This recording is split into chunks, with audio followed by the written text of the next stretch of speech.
Hello दोस्तों, कैसे हैं आप सभी लोग। आशा करते हैं कि आप सभी लोग बहुत ही अच्छे हैं और अपनी पढ़ाई को बहुत ध्यान से कर रहे हैं। देखिए, विगत क्लास में हम लोगों ने भारत के संवैधानिक विकास का इतिहास पढ़ना शुरू किया था। विगत एक आध दो दिन से हम आपसे ज्यादा रूबरू ना हो सके। आज मौका मिला तो हमने कहा आपसे फिर से मिला जाए।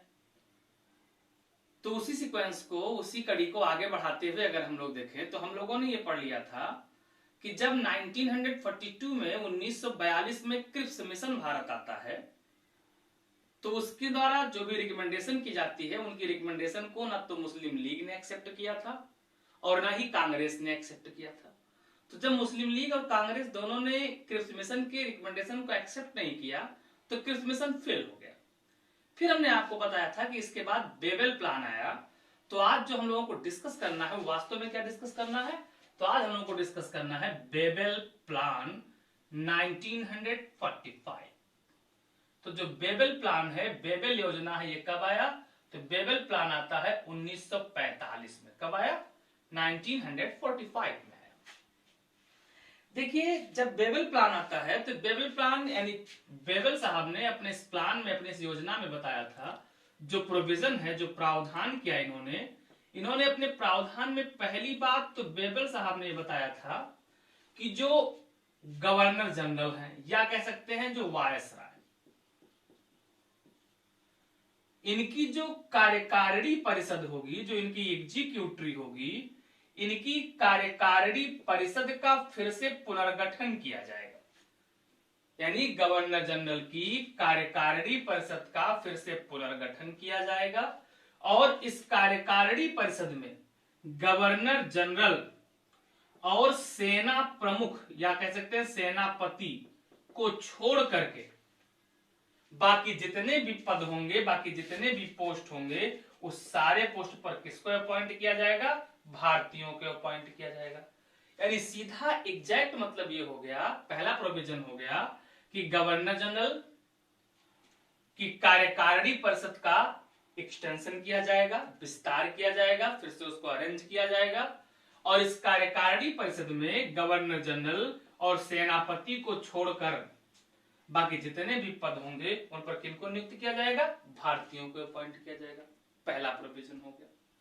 दूसरी बात, बेबल साहब ने बताया कि जो कार्यकारिणी परिषद होगी वायसराय की, गवर्नर जनरल की, उस कार्यकारिणी परिषद में हिंदुओं की संख्या और मुस्लिमों की संख्या बराबर रखी जाएगी। यानी जितने कार्यकारिणी परिषद में हिंदू कार्य करेंगे उतने कितने लोग काम करेंगे? मुस्लिम भी काम करेंगे। यानी हिंदू बराबर क्या रखा जाएगा? मुस्लिम रखा जाएगा। किसमें? कार्यकारिणी परिषद में। तीसरा रिकमेंडेशन ये किया था इन्होंने कि जो कार्यकारिणी परिषद होगी वो कार्यकारिणी परिषद एक राष्ट्रीय सरकार की तरह काम करेगी। कैसे काम करेगी? तो राष्ट्रीय सरकार की तरह, एक नेशनल गवर्नमेंट की तरह काम करेगी, जो गवर्नर जनरल की कार्यकारिणी परिषद बनाई जाएगी। उसके बाद नेक्स्ट रिकमेंडेशन इसमें किया गया था बेबल के द्वारा। बेबल साहब ने बताया था कि जो गवर्नर जनरल होंगे वह गवर्नर जनरल अपने वीटो पावर का प्रयोग बहुत ही आवश्यक होने पर करेंगे, अदरवाइज बिना किसी कारण के वह अपने वीटो पावर का प्रयोग नहीं करेंगे। यानी वीटो का प्रयोग अगर करना होगा गवर्नर जनरल को तो इसके लिए एक वैलिड रीजन उनको बताना पड़ेगा कि इस कारण से हम वीटो पावर का प्रयोग कर रहे हैं। उसके बाद नेक्स्ट रिकमेंडेशन थी, पांचवी रिकमेंडेशन हम कह सकते हैं, सेकेंड वर्ल्ड वॉर खत्म हो जाएगा। जब दूसरा विश्व युद्ध खत्म हो जाएगा, यानी युद्ध खत्म हो जाने के बाद एक संविधान सभा बना दी जाएगी और जो संविधान सभा होगी इसका निर्माण कब किया जाएगा? तो युद्ध के पश्चात किया जाएगा। और एक और रिकमेंडेशन इसमें थी, बेबल साहब ने कहा था कि जितने भी क्विट इंडिया मूवमेंट में, भारत छोड़ो आंदोलन में जितने भी लोग बंदी बनाए गए हैं उन सारे लोगों को रिहा कर दिया जाएगा। शर्त है कि अगर वह किसी हिंसक गतिविधि में शामिल ना हो। ये सारी बातें किसमें की गई? तो ये सारी बातें की गई बेबल प्लान। और इसी बेबल प्लान के आधार पर शिमला सम्मेलन हुआ। कौन सम्मेलन हुआ? तो बेबल प्लान के आधार पर शिमला सम्मेलन हुआ, और जो शिमला सम्मेलन होता है, ये शिमला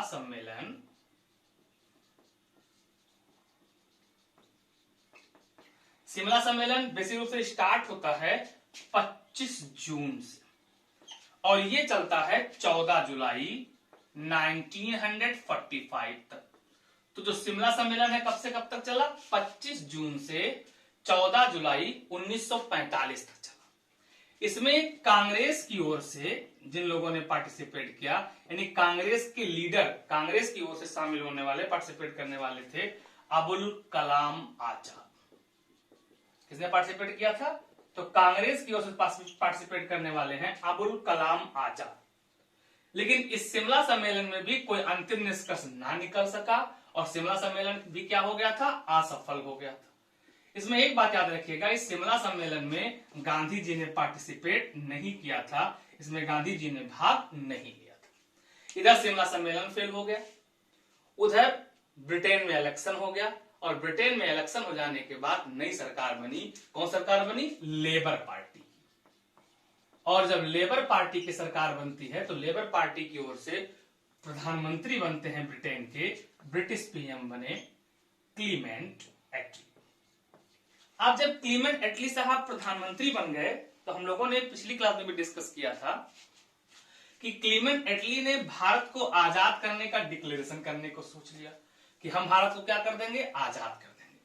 और ऐसा माना जाता है कि 14 मार्च 1946 को, 14 मार्च 1946 को, किस डेट को याद रखिएगा? 14 मार्च 1946 को ब्रिटिश प्रधानमंत्री क्लीमेंट एटली अपने यहां हाउस ऑफ कॉमन्स में ये उद्घोषणा कर दिया था। अपने हाउस ऑफ कॉमन्स में उन्होंने कह दिया था कि भारतीयों को स्वतंत्र होने का अधिकार है। उन्होंने कहा था अपने हाउस ऑफ कॉमन्स में कि भारतीयों को भी स्वतंत्र होने का अधिकार प्राप्त है। इसलिए ऐसा माना जाने लगा कि संभवतः जो ब्रिटिश प्रधानमंत्री हैं ये भारतीयों की स्वतंत्रता के पक्षधर है। और इसके बाद एक मिशन भारत आया जिसे हम लोग बोलते हैं कैबिनेट मिशन। कौन सा mission? Cabinet mission. Cabinet mission Bharat आता है 1946 में। तो कैबिनेट मिशन के क्या प्रोविजन थे, आइए इसको डिस्कस करते हैं। कैबिनेट मिशन है, इसमें पहली बात तो हमको यह देखना है कि कैबिनेट मिशन में भी 3 लोग शामिल थे, और ये तीनों लोग कौन शामिल हैं? जो लोग क्रिप्स मिशन में आए थे। कौन कौन? तो पैथिक लॉरेंस, जो पैथिक लॉरेंस हैं, पैथिक लॉरेंस को यहां अध्यक्ष बनाया गया था। पैथिक लॉरेंस क्या बन गए थे? अध्यक्ष बन गए थे। फिर स्टेफोर्ड क्रिप्स, कौन था? स्टेफोर्ड क्रिप्स थे। उसके बाद एबी अलेक्जेंडर, कौन था? AB Alexander. यहां पर अध्यक्ष किसको बनाया गया था? पैथिक लॉरेंस को बनाया गया था। अब जो कैबिनेट मिशन है, इस कैबिनेट मिशन की जो रिकमेंडेशन आती है, इसमें इन्होंने जो प्रोविजन किया, पहला देखिए, कैबिनेट मिशन ने यह बताया था कि हमें अखिल भारतीय संघ की स्थापना की जाएगी। यानी इनका भी रिकमेंडेशन क्या था कि भारत एक संघ होगा, अखिल भारतीय संघ बनाया जाएगा, और उस अखिल भारतीय संघ में, जो भारत में एक अखिल भारतीय संघ बनाया जाएगा, इस अखिल भारतीय संघ में पूरा ब्रिटिश भारत शामिल होगा, और ब्रिटिश भारत के साथ साथ जो देसी राजा इसमें शामिल होना चाहे वो देसी राजा भी इसमें शामिल हो सकता है। लेकिन अगर कोई देसी रियासत, कोई देसी राजा इसमें शामिल नहीं होना चाहता है तो वो स्वतंत्र रह सकता है। तो पहली रिकमेंडेशन ये हो गई कि अखिल भारतीय संघ की स्थापना की जाएगी, जो ब्रिटिश भारत और देसी राजाओं को आपस में मिला करके बनाई जाएगी। पहली रिकमेंडेशन होगी। दूसरा प्रोविजन इन्होंने किया था कि जैसे हम लोगों ने पढ़ा था कि जितने भी कानून, जितने भी विषय थे जिस पर कानून बनाया जाना था, उन सारे विषयों को 3 भागों में बांट दिया गया था। ये हम लोग पढ़ चुके थे, संघ सूची, राज्य सूची, और क्या पढ़ा था? समवर्ती सूची। तीनों में बांट दिया गया था। यहां कैबिनेट मिशन ने अपनी रिकमेंडेशन में कहा था कि संघीय विषय के अतिरिक्त जो संघीय विषय है, इसके अतिरिक्त चाहे राज्य का विषय हो चाहे समवर्ती विषय हो, इन दोनों पर कानून बनाने का अधिकार किसको दिया जाएगा? तो प्रांतों को दिया जाएगा। और इसके साथ ही साथ इन्होंने अपने रिकमेंडेशन में कहा था कि जो अवशिष्ट विषय होगा, बता चुके थे अवशिष्ट विषय क्या होता है। तो अवशिष्ट विषय हम लोगों ने पढ़ा था कि ऐसा कोई भी विषय जो ना संघ सरकार के पास हो, ना संघ सूची में हो, ना राज्य सूची में हो, ना समवर्ती सूची में हो, उसको क्या बोलते हैं? अवशिष्ट विषय कहते हैं। और हम लोगों ने पढ़ा था कि अवशिष्ट विषय पर कानून बनाने का अधिकार 1935 के गवर्नमेंट ऑफ इंडिया एक्ट से किसको दे दिया गया था? तो 1935 के गवर्नमेंट ऑफ इंडिया एक्ट से अधिकार दे दिया गया था गवर्नर जनरल को। यहां कैबिनेट मिशन ने अपनी रिकमेंडेशन में कहा था, क्या कहा? कि जो राज्य सूची का विषय है, जो समवर्ती सूची का विषय है, और जो अवशिष्ट विषय है, इस अवशिष्ट विषय को भी किसको दे दिया जाना चाहिए? प्रांतों को दिया जाना चाहिए। ये रिकमेंडेशन थी किसकी? तो ये रिकमेंडेशन थी कैबिनेट मिशन की। उसके बाद नेक्स्ट और सबसे इंपॉर्टेंट रिकमेंडेशन जो है, वो सबसे इंपॉर्टेंट रिकमेंडेशन कैबिनेट मिशन ने ये किया था कि जो मांग की गई थी मुस्लिम लीग के द्वारा मांग की गई थी पृथक पाकिस्तान की। यहां पर कैबिनेट मिशन ने पृथक पाकिस्तान की मांग को अस्वीकार कर दिया, यानी इन्होंने पृथक पाकिस्तान की मांग को स्वीकार नहीं किया। यानी कैबिनेट मिशन ने सेपरेट पाकिस्तान की मांग को नकार दिया था, अस्वीकार कर दिया था। नेक्स्ट प्रोविजन सबसे इंपॉर्टेंट है, और वो सबसे इंपॉर्टेंट क्या है? कि भारत की संविधान सभा का गठन किया जाएगा। और जो भारत की संविधान सभा का गठन किया जाए, उस भारत की संविधान सभा का गठन, जो भारत की संविधान सभा है, संविधान सभा का गठन अप्रत्यक्ष निर्वाचन पद्धति पर किया जाए। यानी किस इलेक्शन पद्धति पे होना चाहिए? तो अप्रत्यक्ष निर्वाचन पद्धति पर किसका गठन किया जाना चाहिए? तो भारत की संविधान सभा का गठन अप्रत्यक्ष निर्वाचन पद्धति पर किया जाना चाहिए। ये रिकमेंडेशन थी कैबिनेट मिशन की। और अगली खास बात इसमें यह है कि जो संविधान सभा में इलेक्शन कराया जाएगा, उसमें यह प्रावधान किया जाए कि संविधान सभा का प्रत्येक प्रतिनिधि कम से कम 10 लाख लोगों में से एक होना चाहिए। यानी प्रत्येक 10 लाख पर एक एक व्यक्ति होना चाहिए। आबादी का जो रेशियो होना चाहिए, क्या होना चाहिए? 10 लाख पर एक व्यक्ति होना चाहिए। तो यहां सबसे इंपॉर्टेंट आपको याद रखना है कि जो कैबिनेट मिशन है, उस कैबिनेट मिशन की रिकमेंडेशन थी कि संविधान सभा का गठन होना चाहिए, जो किस आधार पर होना चाहिए? अप्रत्यक्ष निर्वाचन पद्धति पर होना चाहिए। इतनी बात समझ में? उसके बाद इसी कैबिनेट मिशन के आधार पर हमारे यहाँ अंतरिम सरकार का गठन भी होता है। किसका गठन किया जाता है? तो अंतरिम सरकार का गठन किया गया। अब जो अंतरिम सरकार का गठन है, वो भी किस आधार पर हुआ? कैबिनेट मिशन के आधार पर। तो अगला टॉपिक है अंतरिम सरकार का गठन, इंटरिम गवर्नमेंट, 1946। देखिए इसमें क्या प्रोविजन किया गया था। अंतरिम सरकार बनाई गई। अंतरिम सरकार 2 सितंबर 1946 को बनाई जाती है। कब बनाई जाती है? 2 सितंबर 1946 को बनाई जाती है। इसमें कुल जो मेंबर होते हैं, कुल होते हैं 14 लोग होते हैं।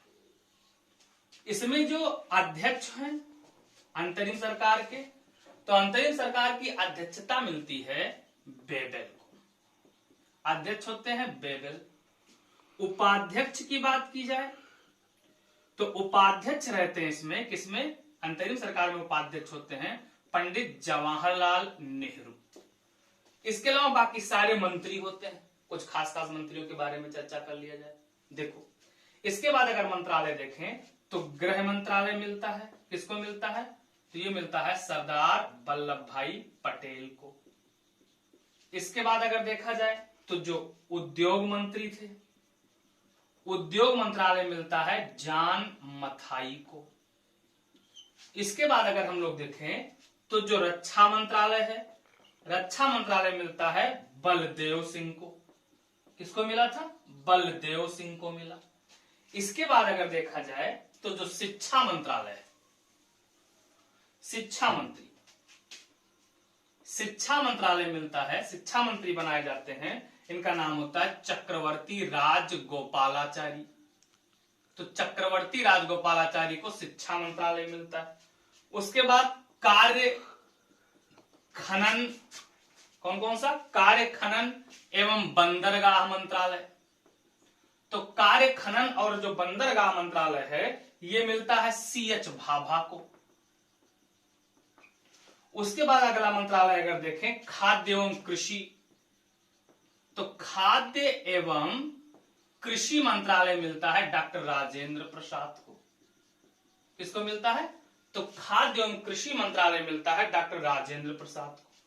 इसके बाद अगर रेलवे देखें तो रेलवे मिलता है अरुणा आसफ अली को। किसको मिला? अरुणा आसफ अली को। अगर श्रम मंत्रालय देखा जाए तो श्रम मंत्री बने थे जगजीवन राम, ये जगजीवन राम को मिला। इसके अलावा अगर देखें तो जो वित्त मंत्रालय है, वित्त मंत्री बनाए गए थे लियाकत अली। कौन थे? लियाकत अली को मिला था वित्त मंत्रालय।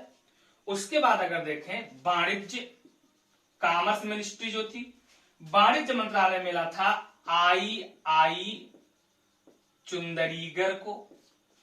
उसके बाद अगर देखा जाए संचार, तो संचार मंत्रालय मिला था अब्दुल रऊ नस्तर को। किसको मिला था? अब्दुल रऊ नस्तर को मिला। उसके बाद अगर देखा जाए विधि मंत्री, तो विधि मंत्री बनाए गए थे जोगेंद्र नाथ मंडल। कौन बनाए गए थे? जोगेंद्र नाथ मंडल को बनाया गया था, विधि मंत्रालय दिया गया था। और अगर स्वास्थ्य मंत्रालय की बात की जाए तो जो स्वास्थ्य मंत्री बनाए गए थे ये बनाए गए थे गजनफर अली खान। ये बात समझ में है? इसका मतलब जो टोटल मंत्रालय बनाया गया था उसको अगर हम लोग देखें तो देखो, अध्यक्ष कौन बना? बेबेल। उपाध्यक्ष कौन बना? पंडित नेहरू। गृह मंत्रालय सरदार पटेल। उद्योग जान मथाई। रक्षा बलदेव सिंह। सवाल इससे पूछा जाता है, ध्यान दीजिएगा। शिक्षा सी राजगोपालाचारी। कार्य खनन एवं बंदरगाह CH भाभा। खाद्य एवं कृषि राजेंद्र प्रसाद। रेलवे अरुणा आसफ अली। श्रम जगजीवन राम। और उसके बाद अगर हम लोग देखें तो जो वित्त मंत्रालय है, वित्त मंत्रालय मिलता है लियाकत अली। वाणिज्य मिला आई चुंदरीगर। संचार अब्दुल रब नस्तर। विधि जोगेंद्र नाथ मंडल। और स्वास्थ्य किसको मिला था? गजनफर अली खान। इसमें से ये वित्त, वाणिज्य, संचार, विधि और स्वास्थ्य, ये जो 5 हैं, 1 2 3 4 5, इन पांचों मंत्री जो थे ये कहां से थे? तो ये मुस्लिम लीग से थे। कहां शामिल हुए थे? तो ये सारे लोग मुस्लिम लीग से शामिल हुए थे, तो अंतरिम सरकार में शामिल हुए थे। ये बात समझ में आया? फिर बाद में मुस्लिम लीग ने के जो ये मंत्री लोग शामिल हुए, ये अंतरिम सरकार को अच्छे से काम नहीं करने देने लगे, इससे कई सारी असुविधाएं पैदा हुई, तो उन लोग इतिहास में देखेंगे। ये बात समझ में आया? तो मेन रूप से हमको कैबिनेट मिशन के बारे में जो अगला टॉपिक पढ़ना होगा, संवैधानिक विकास का कार्य तो यहां तक हो गया। अब हमारा संविधान बनेगा, तो अगली क्लास जो होगी वो हम लोग भारत के संविधान के निर्माण के बारे में देखेंगे। कैसे इलेक्शन कराया गया था, कौन कौन लोगों ने वोट दिया था, संविधान सभा में वोट करने वाले लोगों की संस्थाएं कैसे बनी थी, निर्वाचक मंडल कैसे बना था, ये सारी बातें हम लोगों को अच्छे से डिटेल में पढ़नी होंगी। ये बात समझ में आया? तो चलिए आज फिर यहीं तक रखते हैं। बहुत बहुत धन्यवाद। Thank you. जय हिंद।